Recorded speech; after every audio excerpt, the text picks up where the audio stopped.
Hello, witchy people. Please excuse the light behind me. It is quite funnily enough a very dull day, but I can't really close the curtains because it interferes with everything. And I needed to get this done because all my the few books that I have got here, I am going to have to sort out and put downstairs because I am still tidying up. So, books again.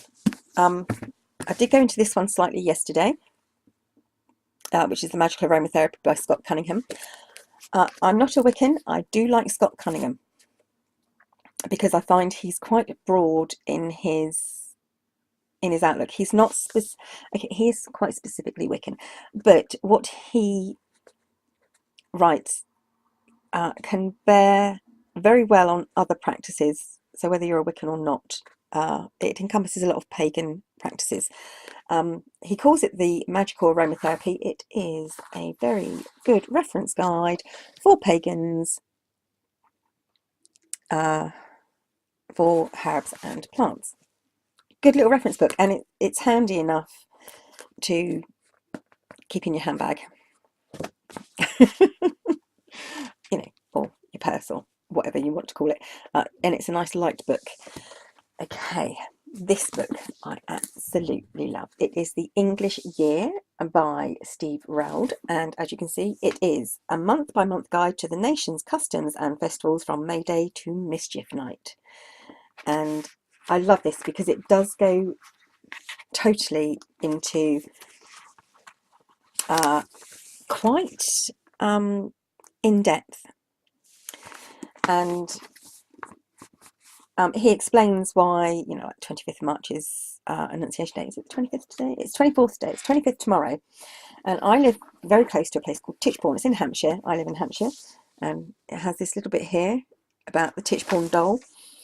And it's a charity doll. It's absolutely brilliant. It really goes into detail, but it goes right the way through the year. This is once again a rebuy of a book that I've had and lost, and yeah, this is Mad Mould and Mud Race here. So it has got a few colour pictures in, and you know, Straw Bear, because a lot of traditions throughout the year are very, very pagan related. The coconut dancer at Back Up Lancashire is probably the strangest dance, as it says, probably the strangest dance costume in the country, and it's done on Easter Sunday. There's been an awful lot of furore about it because, you know, people blacking up their faces, and it's not supposed to be. It's not meant as racist in any way. It's not referring to anything like that. Goes to talk about the Wit Walk Morris dancers. Okay, Morris dancers. There, and they got the horse. Yes, they have. One of my favourite, Garland Day at Castleton in Derbyshire. Isn't that gorgeous? And it does have other pictures in there. Father Beelzebub in the Marshfield Paperboys version of the Mummers play. Like I said, it's really interesting because it goes throughout the whole year and tells you, and for days that aren't specific to a date, they are specific to a day rather than a date, say perhaps Easter Sunday, it lists them all at the end of the month. It will say, well, these are the days that happen in March, for instance. You know, that like March and April, so Maundy Thursday is written there, and it's got its own separate little bit. So it lists all the days that are specific to a day rather than a date. So if you can get hold of anything like this for your country, it's absolutely brilliant. Okay, on from that, The Folklore of Hampshire. Now this is by a lady called Penny Legg, and she lives in Southampton, same as me. Hello, Penny. And she writes these amazing books on folklore, and she's it's absolutely amazing. She does go on quite the general military hospital in Netley, which is what I did. One of the haunted Char archives was about the military hospital, which at the time was one of the largest ever built military purpose hospitals ever built. So it's got, and she actually takes goes on about witches. It's got a specific part in here about witches, and she takes a lot of the photographs herself, which is quite interesting. Let's see if I can find. Oh, yeah, go part 4. Witches. So it's really good. Because if you get a book about the folklore of your area, your country, and then specifically your area, you will find out a lot about the area and its traditions, and a lot of those traditions are based in paganism, and I love anything to do with folklore. I then have superstitions of the British Isles. Now this is the pocket guide. It's not a pocket guide. It's big, it's heavy, it's a hardback. It's not a pocket guide. But once again, I love this because it goes everything. And a lot of superstitions, once again, are very much based on old wives' tales, folklore and such like. And you can use a lot of these things in Sparrow, like doing Sparrow on certain days or certain times of the year. This will tell you why you do those. This is why you need to know about local superstitions. Get books, go on the internet, talk to people who know. So there you go. I think I've done this one already, by Wolfsbane and Mandrake Root. It is a reference book on baneful herbs.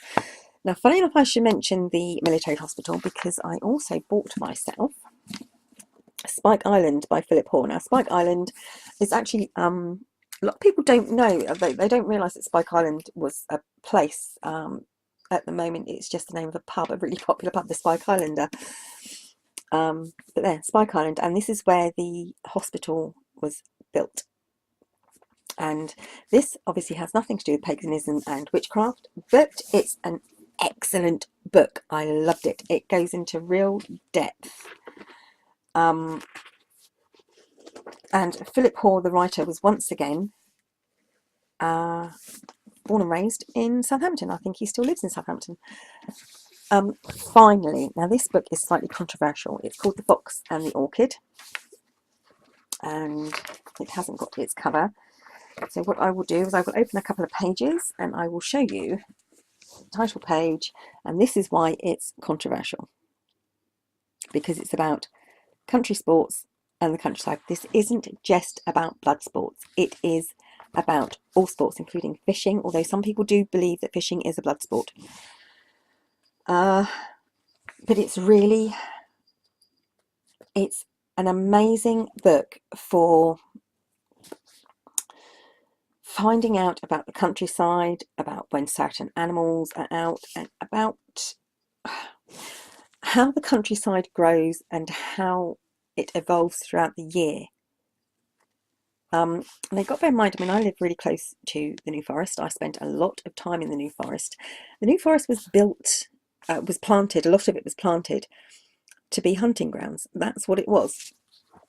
And I think we will have to accept that regardless of whether you agree with it or not, it is a part of English history. But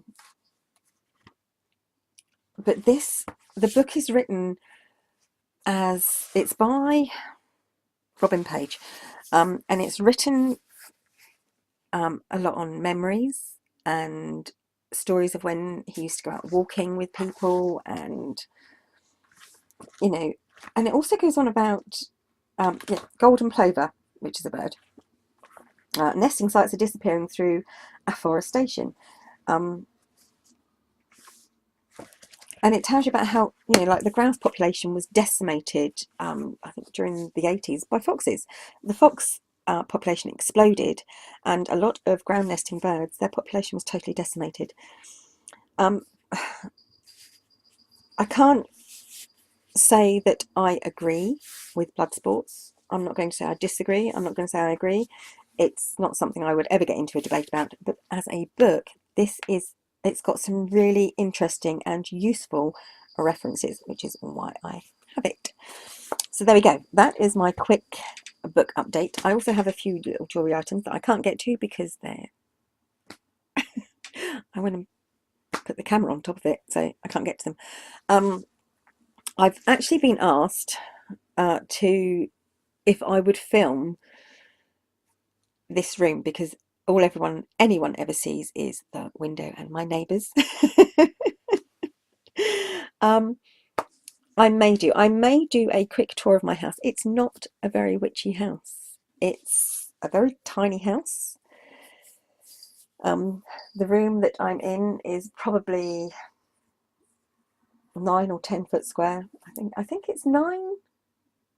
No, it's not. I think it's 8 by 9 foot. It's a tiny, tiny room.